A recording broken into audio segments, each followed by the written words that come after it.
Okay.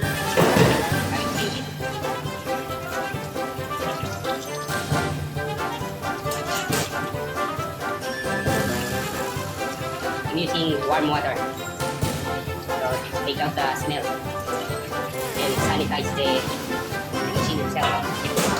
That. See that? This is the strainer. Look at that.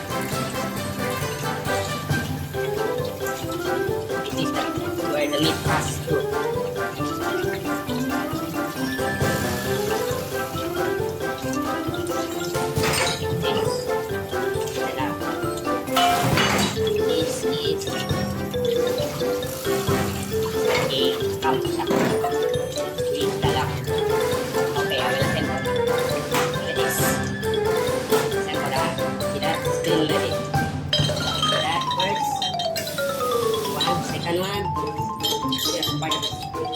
Blocking the meat.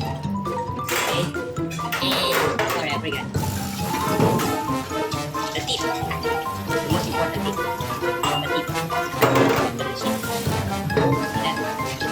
You see this line? Should be the one outside like this. And this one. Trainer. And then this lock. Like that. And like this. Finish.